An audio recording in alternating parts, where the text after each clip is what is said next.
Welcome to Series 2, Episode 15. This week I speak with Roger Masterson, who is a serial entrepreneur and the founder of Celtic Castles, the award-winning online castle booking company. He is best known as the Castle Man. Nobody in the world knows more about staying in castles than Roger. Roger also takes time out to mentor business owners.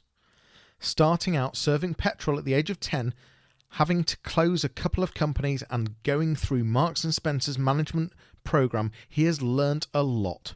His biggest tip? Have a creative mindset and ensure you have a mission, vision and value set.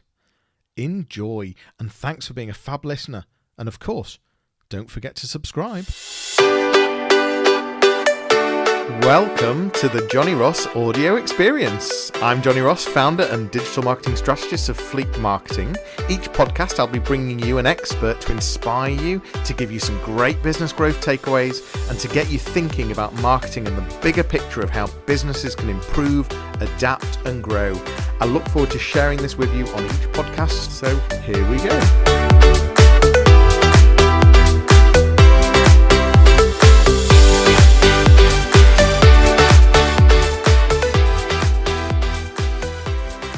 Hi, and welcome to another live Q&A. Today I've got Roger Masterson with me, the Castle Man, he's known as, the founder of Celtic Castles. How are you? I'm well, Johnny. Thank you very much for having me on your show. It's a pleasure. Just to remind everyone, we're live streaming on Facebook, LinkedIn, and YouTube. We are also, you might be listening to us. We're on a podcast, and it's great for you to be here. Thank you for joining us. Roger, you really are known as the Castle Man, aren't you? I mean, you've fully gone with this branding. In fact, I said you're the founder of Celtic Castles, but on your LinkedIn profile, you say that your job title is T-Boy. Well, I'm not into hierarchy, which is really the message behind that. And to be fair, I don't make a lot of tea in the office, but I do make tea. And we all share that about. But no, I prefer flat structures and everybody to get involved in as much as possible. I had a feeling that there was something behind the name, and having spoken to you before, I thought that there was something around that, and this whole team ethos, etc. You're an entrepreneur. You very kindly help other businesses as well. It's sort of a hobby, I think, and a way to give back from what I can understand. What I wanted to do was just understand, this entrepreneurial spirit, how you got, how this all started, and from what I can understand, you started at the age of 10. This crept into you. Yes, I lived in a little village in Belfast, and there was a local petrol station. So we wanted to earn money. So we tried to get jobs, and I was lucky enough to get a couple of jobs as a young boy growing up there, and one of them was serving petrol in the olden days. And I would be serving petrol as cars came through, and I'd clean the windscreen, I'd change their oil, and I very quickly realized that if I provided more service, I could potentially get a tip, earn more money, etc., and people would keep coming back. So that was sort of the roots of, oh gosh, is this how business worked? I also did some crazy stuff that we worked for a local farmer called Dickie Simpson, and we'd get £1 a day for bringing the hay in at the end of the summer holidays, and it wasn't great money. Well, I suppose it was all right money then, but it was a long day's work, heavy work. And then his sister would come out with lunch, so we'd sit for an hour and have this beautiful homemade food amongst the bales. So that was another thing I did. That's brilliant.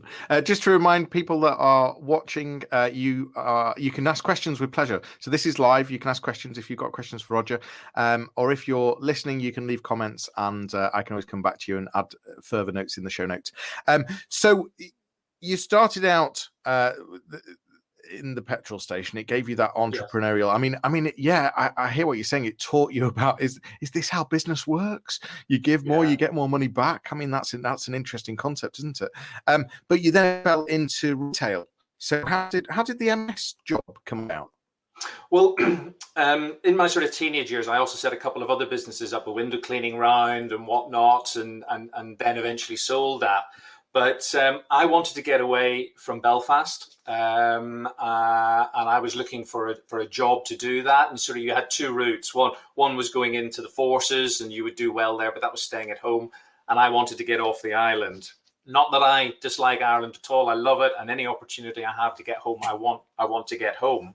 But I was lucky enough to get on the Marks and Spencer Young Management Training Scheme, and went through that. And that sort of was stimulated from a guy at school who'd done it a few years beforehand, and just went on a store trip and thought, oh, this is great. And this retail idea started to come through. My parents had bought a retail confectionery and tobacconist shop, so I was interested in it from then and worked with them.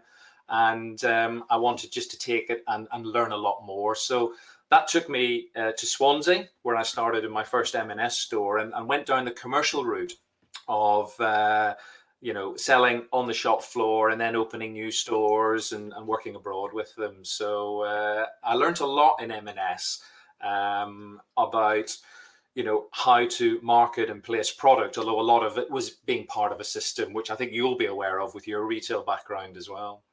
Yeah. Well, I mean, you could go to university and do some sort of business studies. You could do A levels in business studies, but I think you'd agree that getting training on the job training in an organization, I'm not sure you can beat that. Is that fair to say? I would say so. In fact, the reason I didn't go to university is I didn't have the confidence to do that, and I wasn't academically gifted. I mean, if you'd read some of my school reports, you'd be horrified at what people would say. And learning on the job for me was what made a difference. But also, it was working in teams, and you learned a lot about how not to do stuff as well. Although you had this system, you could challenge it. But we worked very, very long hours in retail, and we had to put up with a lot.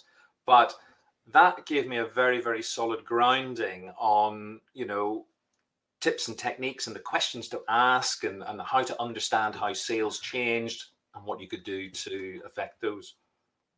It's funny how you say about academia. I always remember doing my A levels. My A level tutor turned around to my parents and said, if Johnny focused as much as he did on buying and selling in the sixth form common room as he does on his maths, then he'd actually do quite well.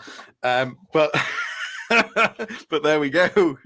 We had a few scams going on at school as well, where we were retailing stuff in the background, which we probably shouldn't have been doing, to be fair. These life lessons. Exactly. So we are going to talk about the whole hospitality industry. We're going to talk about castles. I think I wanted to talk about your favorite castles, but seeing that all of them are your clients, I'm guessing that's a difficult one for you to answer. I'd like to get on to castles, but for now, very much want to focus on the entrepreneurial side and the business side and the wider picture. And so to keep us going, so you did the management training in M&S. You learned a lot. You helped open some stores, I think. Were you involved in that? Yes, part of the store development in Europe and whatnot. What was quite interesting in M&S, and I probably didn't fit very well into this sort of structure that they had, was, you'd be instructed from head office to do something, and I'd look at that and think, that doesn't make sense to me, and I'd do something different and double the sales on something else, and then get my knuckles wrapped and told to put it back to the way head office had wanted it. So I was always trying to beat the system and just try and do different stuff and be creative, and I kept coming up against resistance to that. So after about 6 years, I left M&S and went into publishing. And that creativity then started to come out from me. And what I realized, and at the age of 27, I couldn't understand why, I did what I did, but I found out I was dyslexic. And part of dyslexia, and lots of people look at it as a very negative thing. Actually, it's a fantastic skill to have, because it takes you down the creative route. as opposed to the academic route. So that's why I was obviously not doing well at school. But within the publishing world, this creativity started to come out and my confidence really started to build. And I tried lots of new product development in that area and challenge the sort of status quo of, oh, we always do it like this. Are you saying that creativity should be part of the strategy, being creative? Without a doubt. If you're not creative in this day and age in business, you're dead. If you continue to do what you've always done, your business is just going to shrink. You've got to change with markets. Customer behavior changes even quicker now because of, the online environment we're all here, we're all in. And if you look at what's just happened in the last sort of 8 months with the pandemic, we've never seen so much change in such a short period of time.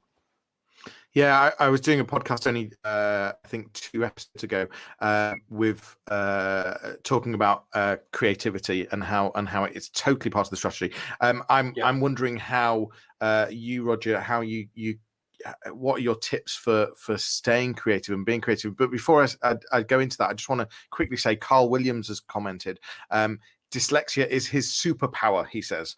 Really? Yeah, well done, Carl. And it's sort of what Roger's saying as well, really. Little did I can know. Remember, Johnny, we had a work experience girl in the office, and one of the things that we want them to do when they're with us is write a blog post. And she sat at this computer and everything else, and she read the brief, and then she turned around and said, "Oh, I can't do this." And I said, "Why?" I said, "Because I'm dyslexic." And the whole office went quiet because they know what my response was going to be like. And I said, "Oh, right. So do you find that you have trouble with spelling and you miss words and it doesn't make sense and everything else?" I said, "But do you find you're creative?" "Yeah." I says, "Well, I'm dyslexic too. So I want you to write a really creative piece about this. And I don't care whether there's any spelling mistakes in it or words missing. We'll understand it." Well, in fact, one of the things that you say is that you don't need perfection in business. Unfair. You don't always need perfection. No, 80% is fine. Um, we have a few perfectionists in our team, and they are the first to admit, don't let the perfect get in the way of the good. And I think people try and just get it, perfect before they release something or, be happy to put that out. Get it out there, get feedback, and then change it and continually change it as you go through. And I think that makes a big difference to, making things happen. Look at the amount of stuff that we buy that's not perfect. And then we'll buy the next model as it goes through. Look at Apple. That's a classic example of that. Microsoft, another good example of not having a perfect product when they release it. Yeah, no, totally. And I think the problem is we end up procrastinating if we don't get on with it and actually try things.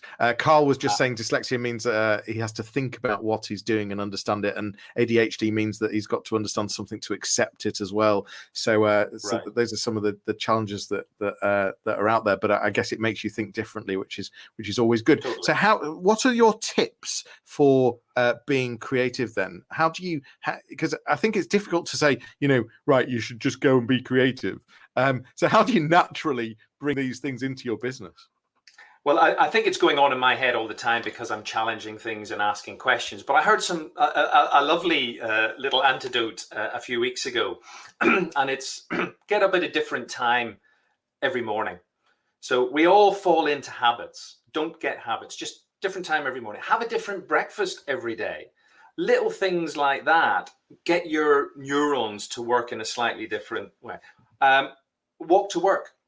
I'm lucky enough, our office is close by, so it's a 15-minute walk. I don't walk the same route every day. I'll walk a different route. You see something different, and that just stimulates another thought. So creativity is also about giving yourself time. One of the things that I do and I really enjoy is meeting other business owners, not so much now during lockdown, but then saying, "Listen, can I come and have a morning with you in your business? Come and show me what you do." And I'll go around and I'll hear and watch what they're doing and see, can I take something from them or can I share something that we do? And that just gets the brain working in a different pattern, I would say. But if you feel you're falling into a habitual sort of process, cut that off straight away and do something different, and creativity will follow. Yeah, I like the idea of getting out of routines because I think Mm, routines can stop creativity, definitely. and so I think that's a very good bit of advice there. You moved from retail into publishing, and I think one of the biggest gaps you noticed, you're naturally disruptive. One of the biggest gaps you noticed there was, hang on a minute, guys, everything's going online. What was the story there? What happened? Well, it was my MD at the time, and he had one of the first published books about the internet. And I just said, "Oh, can I borrow this?" Went home and read it. I thought, this internet thing, this is interesting. And I was sort of getting into technology. I taught myself how to use spreadsheets and type and whatnot when the secretaries were away, and I could grab one of their machines. But I just got all the editors together and said, "Listen, we need to start thinking differently." And their response was, "Oh gosh, no, it's not going to change. People will still buy newspapers." And of course they did for a while, but we've seen the demise of the printed product with You, the web and I, newspapers struggling left, right, and And centre. I'm sorry to interrupt you. I mean, you were saying this really early on. This was sort of mid 90s. Yes, From yeah, my understanding, I mean, you were well on the ball, yeah, yeah. and so I can Uh, understand the resistance, I guess. well, yeah, and again, there's an element of fear of change. People don't like it and whatnot. And if they don't see this further down the line and take on the opportunity, they're not going to want to invest time in it and whatnot. And I was probably getting a wee bit geeky. I was working away from home through the week. So what I would do is I'd get online and just start to understand how this works. Hang on, I can connect here and see something in New York and everything else. And I was more intrigued by, oh, hang on, can we get a response from this? And you know, I do to 2, 3 in the morning, and then get up the next morning, start work at 7, still in the real world of publishing, but thinking, hang on, internet, this means something, and it's going to change a lot. So I was just intrigued by the newness of it and the opportunity. Was it, and were you able to be instrumental whilst you were there, or or were you just frustrated and then thought, I'm going to do my own stuff digitally? Well, I got frustrated, but what I did, like a lot of people will do, is we built a business through the night, in effect, and kept the day job so that I could build up reserves, and then got enough money in the bank that allowed me then to step out and start marketing this new idea that we had. And we were building a web presence for Scotland. That was our ethos, and we wanted to look at building websites within the retail and tourism sector. So that was the start of my forages online, and that led to us developing a web business, which was probably ahead of its curve, because we ended up not just building websites, but from there explaining how your router works and how to connect to the internet and whatnot, which took up a lot of time. So we were probably a couple of years too early, to be fair. Well, especially when you're using a dial-up modem on a Oh, 56K or whatever it was. the BT bills were horrendous. Well, you couldn't use the phone at the same time, could you? I know, I know. How things have changed. Absolutely. Interestingly, you set up. You've had a number of online businesses Mhm. where you've managed to generate a huge amount of traffic, and we'll get Yes. onto the Celtic Castles. But my background's search engine optimization. We were talking earlier, and interestingly, I loved what you said, which is actually, hold on, it's about just offering really good service, really having a great product. People will come to you, and that will naturally, and I love that way of thinking, because if you get under the skin of Google, actually that's what they want. They want just really good service and products. And so is that what you were trying to achieve in the businesses that you've set up online? It was all about the Yeah. service. I think one of my key things is customer service. So, if a customer's coming to find you, first of all, they've got to be able to find you. And I'm not into, the pay-per-click side of things and whatnot. I'm about organic search. So be at the top of the list, but be there because you deserve it. And yes, you've got to understand SEO and all the gubbins that go with it. But when they come onto the website, it's about servicing. And my whole focus in everything that I've done from a business perspective is, if they can find you and you can be referred, and you're providing a good level of service, and they want to come back and share that, then it will be a success. It might not, just happen overnight. It might take time to build that up, but it's word of mouth, it's word of email, it's customer feedback. It's all those basic things that people then refer to others. And if I go sort of to the Celtic Castles ethos, if somebody says, "Oh, I quite fancy staying in a castle," I just want two responses. "Oh, have you seen the Celtic Castles website?" Or, "Oh, you must speak to Roger, the castle man." And if we get that, we know we're doing something different. So referral for me is really, really important, but you've got to get the basics right so that those referrals start to come through. I mean, let's go to Celtic Castles. You've set up an award-winning castle booking company. What was your fascination in castles? It came from bad service, Johnny. I'd seen an ad, a classified ad in the newspaper, in the Times, and sent off for this lovely booklet that came through, lovely A5. It was full of, it was called Crofts and Castles, a little business that was marketing these properties, but there were no crofts in it. It was just bungalows and a couple of castles that really I wouldn't want to go and stay in. And I like staying in unusual places. So I spent 18 months looking through all the Scottish Tourist Board brochures, and there was 19 regions at that time. And my garage was full of brochures, and we found 4 castles that were advertising. So we sent off for the brochures. We put them, a couple of pictures online, a bit of history, and a booking form. And from there, because we had a couple of high traffic sites, within 3 hours, a guy in New York filled the form in. I thought, "Oh, what do we do? Let's phone up the castle and see if there's a room available." Yes, 100 quid. We emailed this information back to this guy in New York, and he pinged his credit card over on the next email. I thought, blimey, now what do we do? So we stuck it on a fax. We phoned up and we said, "Oh, can we make this?" Blah, blah, blah. And we asked them to take the money, and they said, "That's fine." And from there, as I was putting the phone down, I just said, "Oh, normal agent's commission." And he said, "Fine." And I put the phone down. And I just wondered, where did that come from? And that's literally how Celtic Castles started. And these 4 castles had more business in 4 months from what they thought was an advert. And we thought, hang on, we've got something here. And our premise at the start was fastest back and service, as much knowledge as possible, even if we had to scrap around and find it when the inquiry came through, and we're selling at the same price. And then very quickly, they just kept telling their friends. And this was when the Americans were using email the way we use texts. So this was just getting shared. And that was the start of, and we called the business then Stay in a Castle in Scotland, which is a rather long URL. When did it get rebranded then? Well, I'm from Belfast, so that's the Celtic bit. Castles. We got together and we were under the stairs beside the washing machine and the fridge freezer, and a friend of mine devised a little logo, and we said, "Yeah, that looks good," and we've kept the name ever since. So what area does Celtic Castles cover then? That website. Well, we started off thinking there were just castles in Scotland, and then we realised actually there's a few in different parts of the UK. So we focused originally on the UK only. And we just built it up. We started in Scotland, got about 40 castles in Scotland, then moved into Ireland, found a few in England, etc. But our strategy is quite interesting because we don't go to the castles and say, "You should be on Celtic Castles."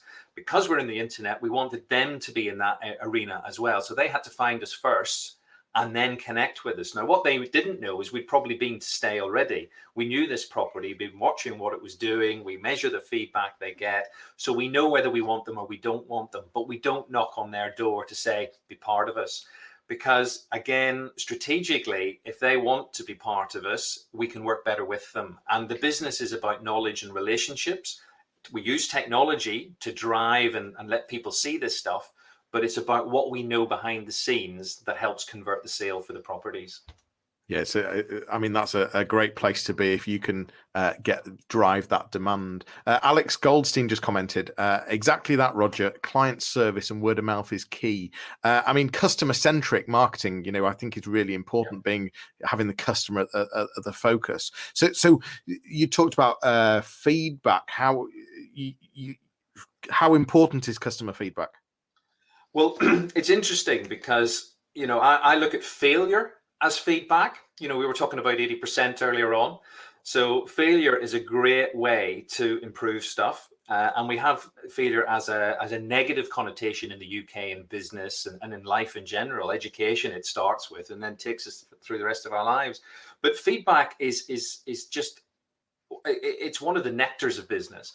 When we look at our process, I want feedback about our service. So once we've put a booking in place for a client, I want to know what they thought about Celtic Castles.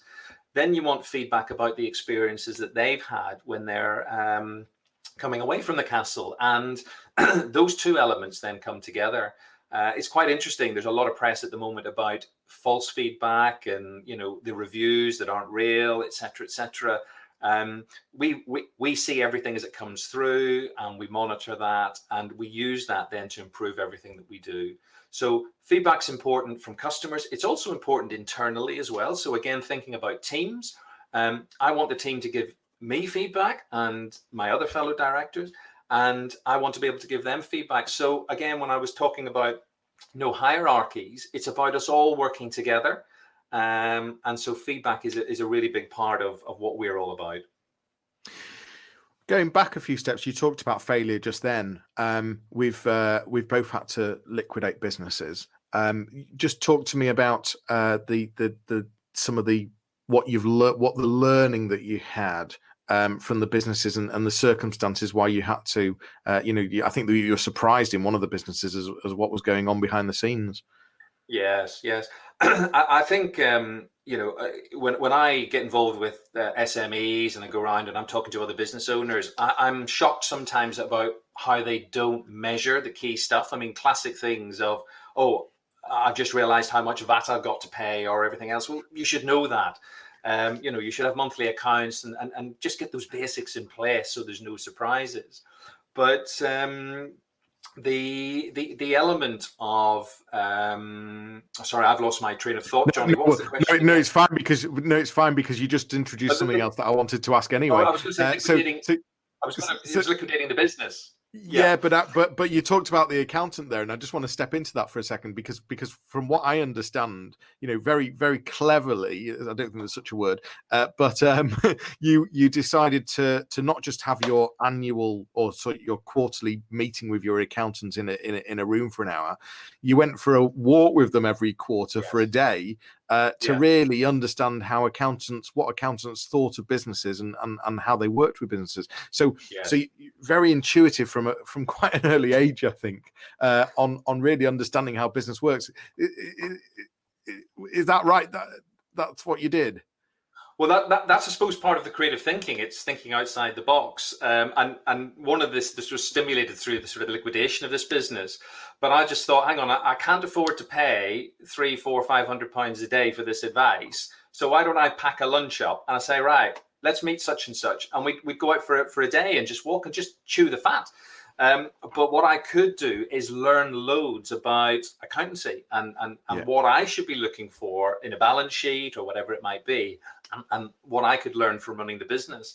And, we tend to see our accountants once a year to get the paperwork signed, and that's it. But they are a font of knowledge, as are lots of other business people. So I do lots of walks, arrange time getting people out of their businesses, because, again, so many people are in the business and not on it.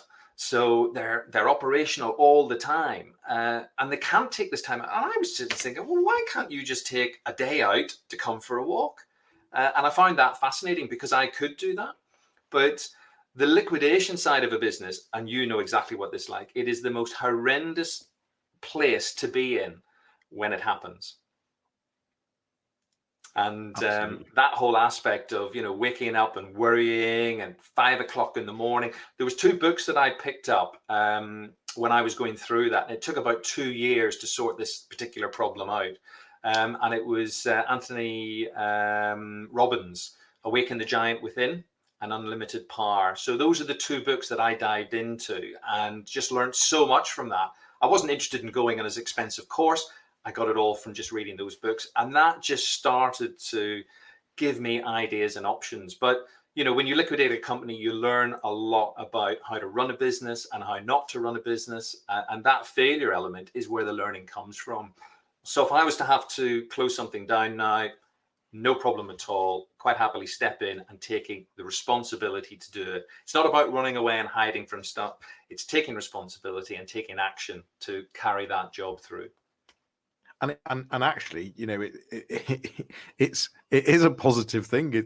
You're doing it for a good reason. Something's not right. Yeah. You're making a decision, and you take that learning and apply it to a different model.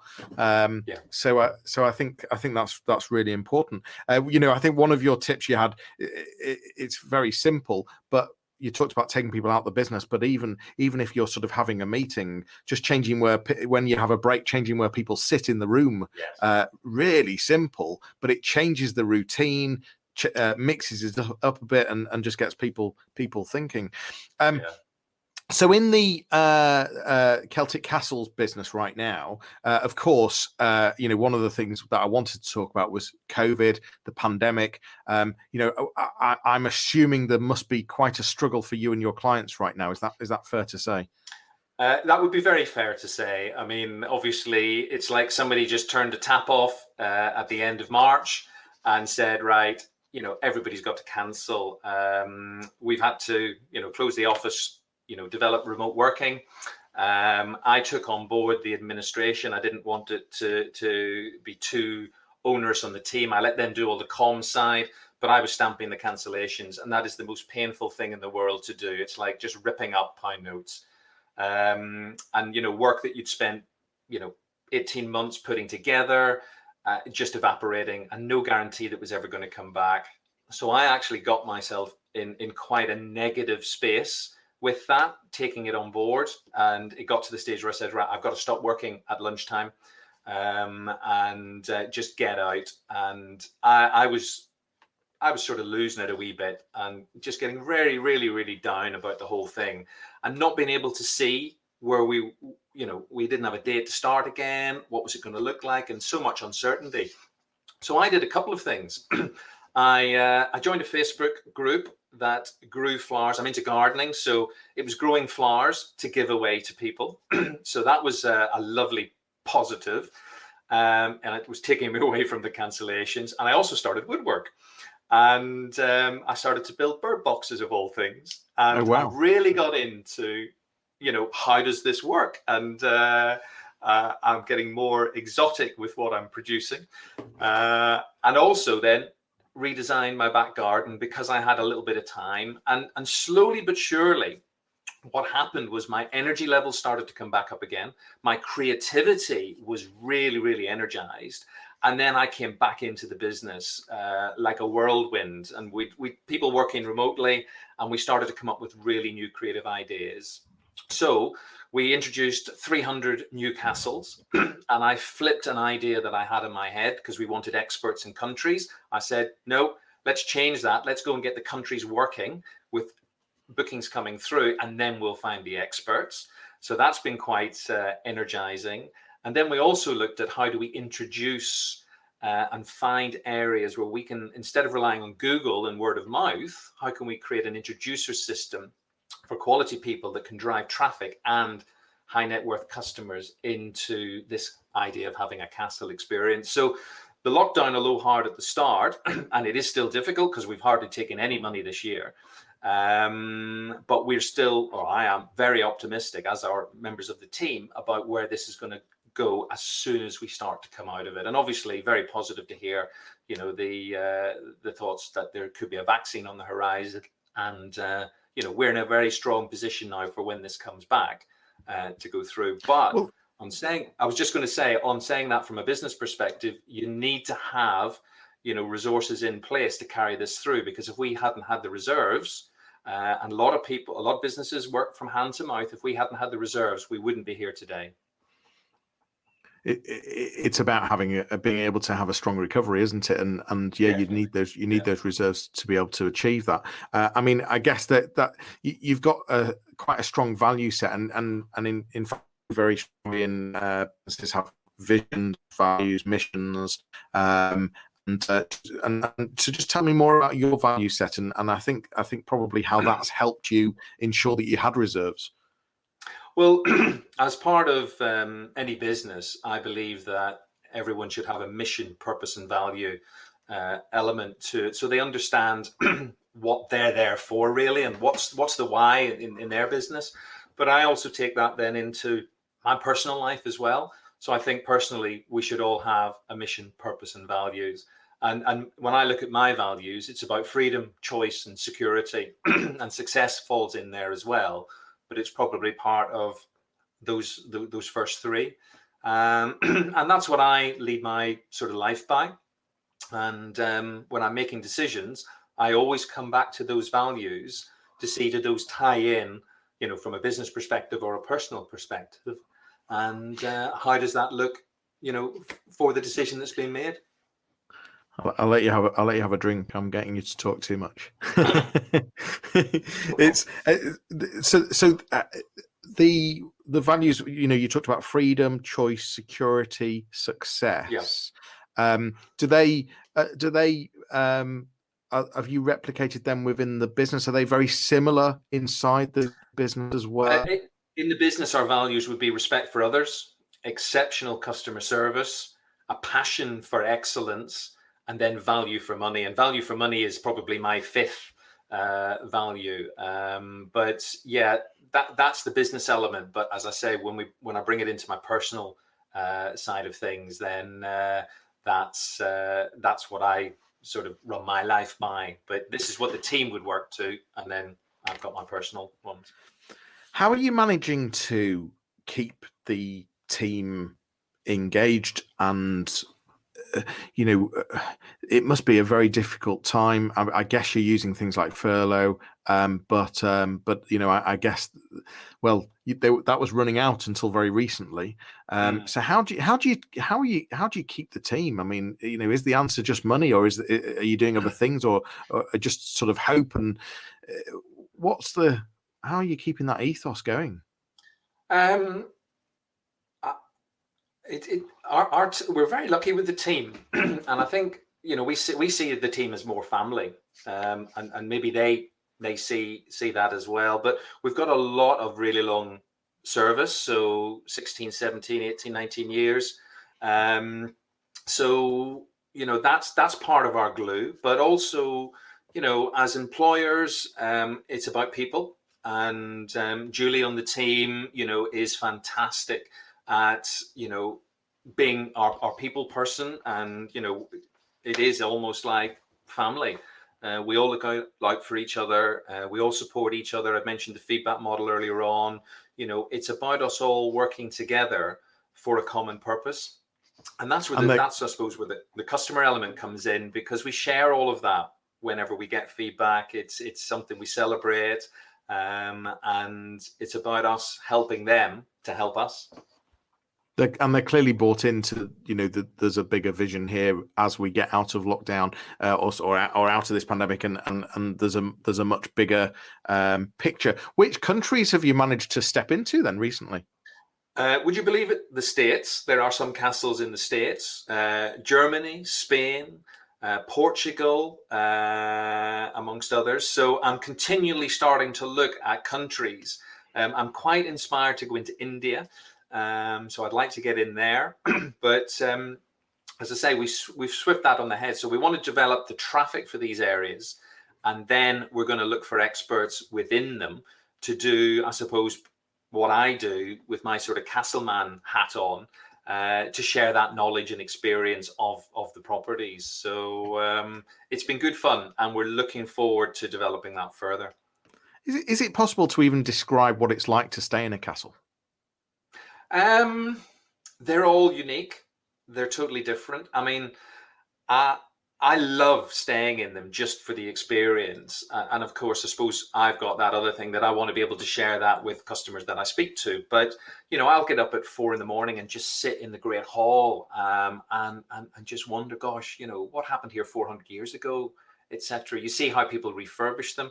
I was in the Duke of Devonshire's castle for 3 days, and this is Lismore Castle down on the banks of the Blackwater River, and just being in that and pinching myself, saying, "Am I really here?" It's a wonderful privilege to have the experience and be able to share that. but also meet the people behind the scenes who own these properties, etc. But every experience is different. It could be top-end luxury. It could be down to the fact that there's no electricity and no running water, and all you've got are candles and a flower. I mean, those are the two extremes that we deal with, and they're brilliant for all different reasons.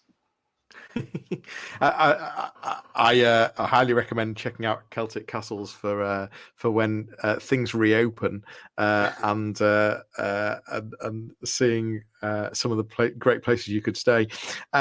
You talk about, I mean, you've clearly got a huge enthusiastic approach to business and helping people put the right things in place. You talk about making sure that you measure things and constantly sort of checking things. What do you mean by that? What are the key things that we should be keeping an eye on or thinking about, and being sort of having our finger on the pulse with regard to measuring?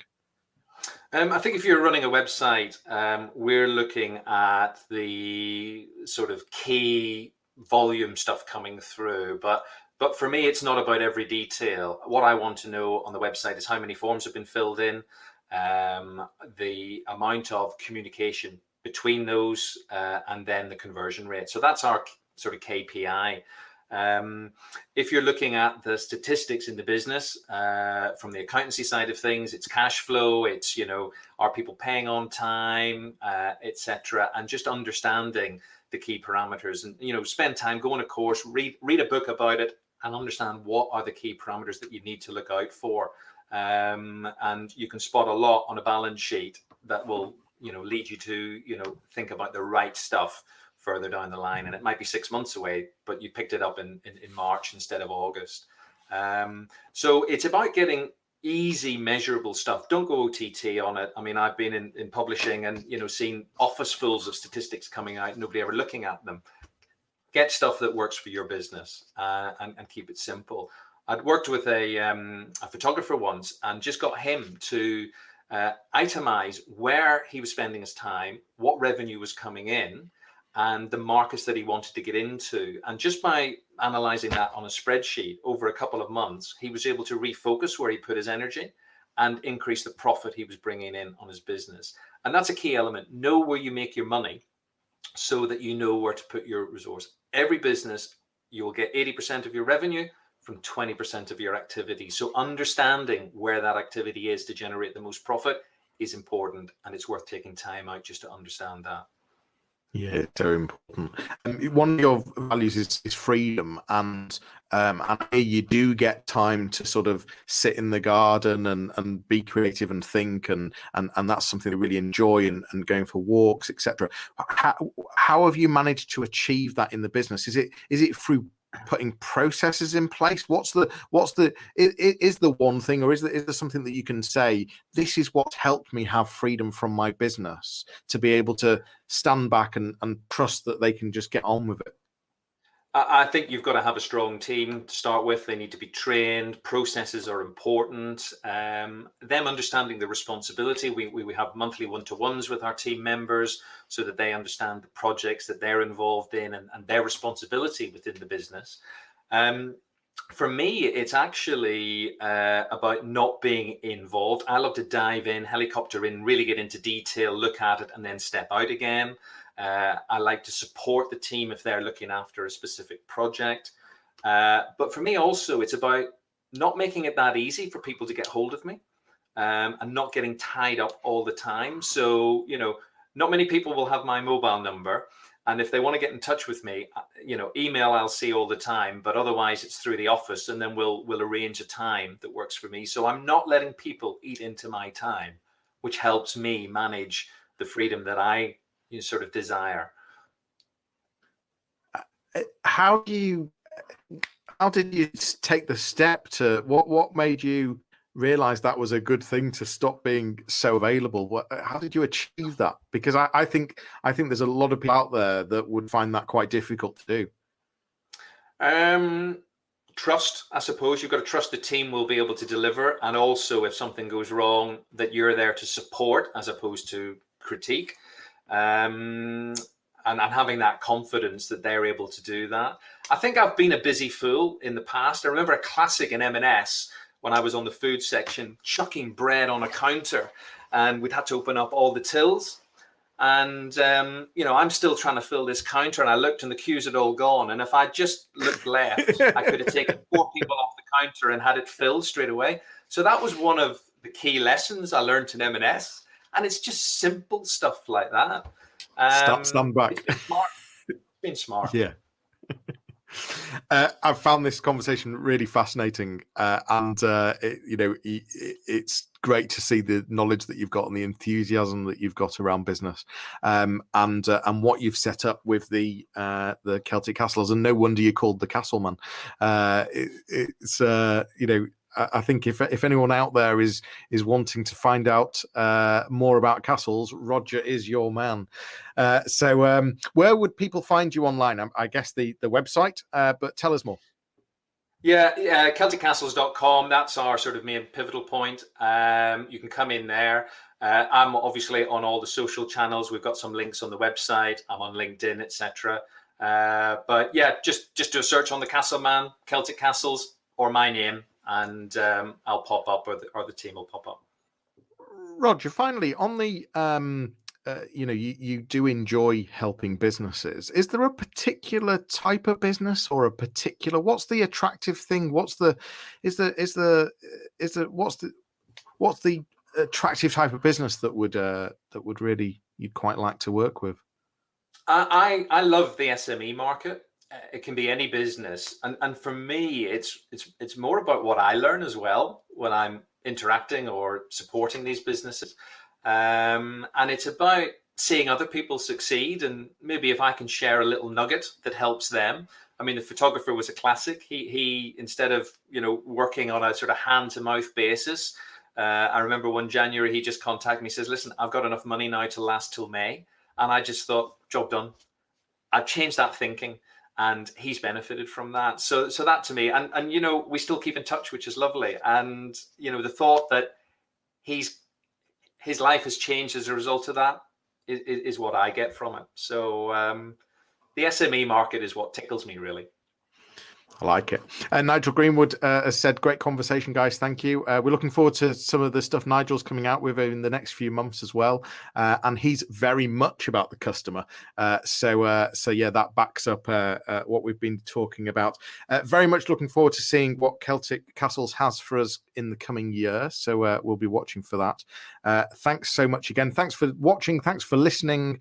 And if you want to keep on top of more, please do subscribe and share this. We'll see you all soon, and take care. Thanks, Johnny. You've been listening to the Johnny Ross audio experience. Thanks so much for joining me. If you want to continue the conversation, head over to my website, fleek.marketing, or find me on LinkedIn. That's all for today. Please subscribe wherever you listen to podcasts. Tag me in your social media posts, and please leave me a review on iTunes. It will make a huge difference for me. I will see you soon.